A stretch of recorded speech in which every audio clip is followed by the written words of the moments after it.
Tiap tetesan. Kalau dari iklan tersebut, kalian udah tahu dong ini apa? Yaps, ini adalah iklan dari PT Unilever.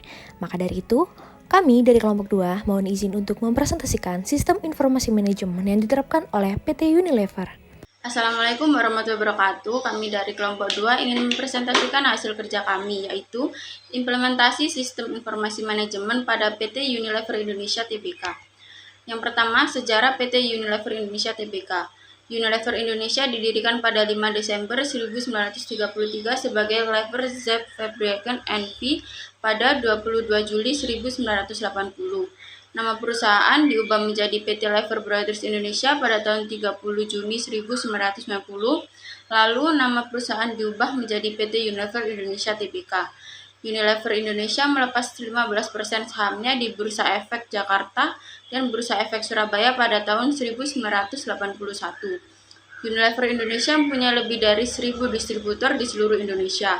Dan juga Unilever memiliki beberapa anak perusahaan di Indonesia, yaitu yang pertama PT Anugrah Lever didirikan pada tahun 2000 dan bergerak di bidang pembuatan, pengembangan pemasaran dan penjualan kecap, saus cabai dan saus-saus lain dengan merek dagang Bangau, Parkiet, Sakura, dan merek-merek lain. Yang kedua, PT Teknovia Lever didirikan pada tahun 2002 dari hasil patungan dengan Teknovia Singapura Pte Ltd. Teknovia bergerak di bidang distribusi, ekspor, dan impor barang-barang dengan menggunakan merek dagang Domestos Nomos.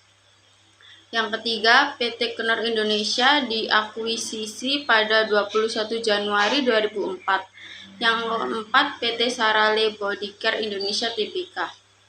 Sistem informasi manajemen pada PT Unilever ada 3 bagian, yaitu yang pertama CRM, Customer Relationship Management atau manajemen hubungan pelanggan. CRM dapat diartikan sebagai satu kesatuan penjualan, pemasaran, dan strategi pelayanan yang mencegah terjadinya aktivitas pekerjaan yang tidak terkoordinasi antar bagian dengan baik. Sasaran dari kerangka kerja bisnis CRM adalah menggunakan hubungan yang ada untuk meningkatkan penghasilan, penggunaan informasi yang terintegrasi untuk pelayanan yang baik, memperkenalkan konsisten, proses dan prosedur channel yang replicable.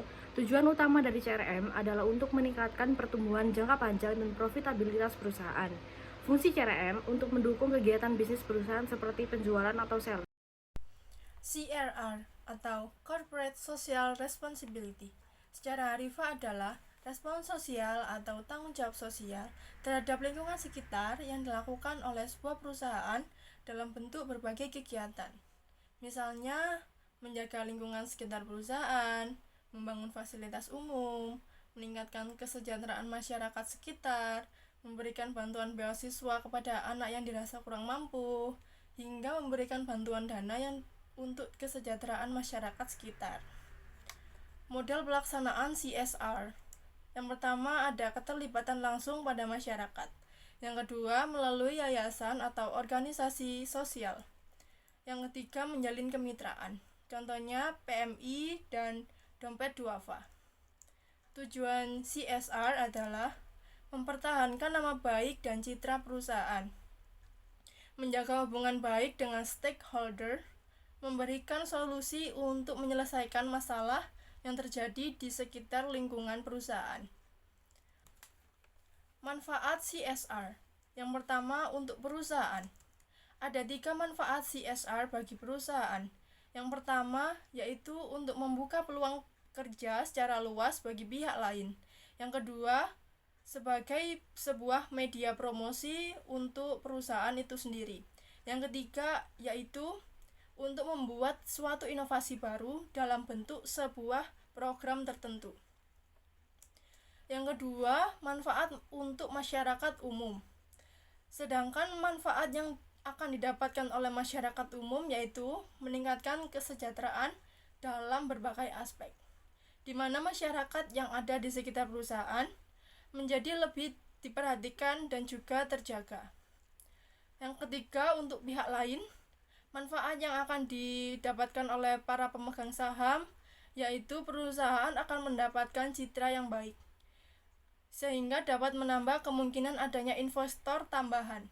Sedangkan untuk konsumen, mereka akan semakin percaya kepada perusahaan tersebut. Kemudian manfaat untuk pemerintah adalah mereka akan merasa terbantu dengan adanya program CSR, mulai dari pembangunan di bidang ekonomi, sosial, dan juga lingkungan. Contoh kegiatan program CSR yaitu di bidang ekonomi membentuk koperasi simpan pinjam, mengembangkan UMKM yang ada di sekitar wilayah perusahaan, dan memberikan beberapa dana modal untuk usaha sekitar.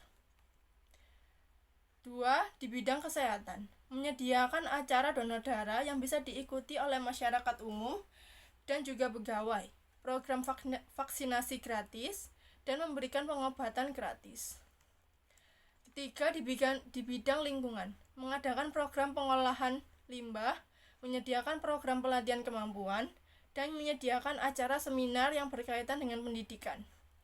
Yang keempat, di bidang infrastruktur, menyediakan tempat ibadah, membangun sarana dan prasarana untuk umum, serta memperbaiki jalanan umum. IMC atau Integrated Marketing Communication. IMC adalah sebuah konsep dari perencanaan komunikasi pemasaran yang memperkenalkan nilai tambah dari rencana komprehensif yang mengevaluasi peran strategis dari berbagai disiplin komunikasi. Misalnya, periklanan umum, respon langsung, sales promotion, dan public relationship.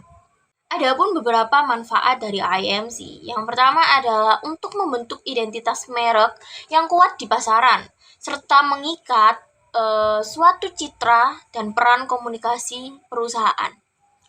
Mengkoordinasi semua pesan serta citra perusahaan melalui komunikasi pemasaran.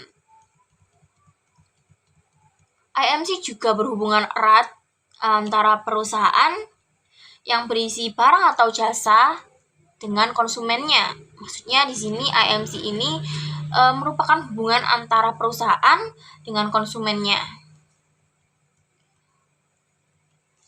Salah satu fungsi IMC di sini juga sebagai solusi untuk memahami betapa pentingnya suatu kontak antara perusahaan dengan konsumen.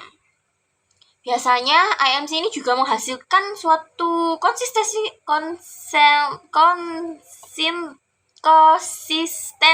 komunikasi yang baik antara penjualan dengan konsumen, yang biasanya dapat menghasilkan penjualan yang lebih besar.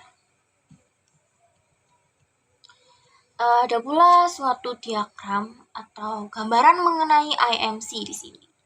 Jadi IMC itu berisi bagaimana caranya suatu perusahaan untuk mengikat pelanggan dengan adanya iklan, public relationship, sales promotion, event and experience, and direct selling.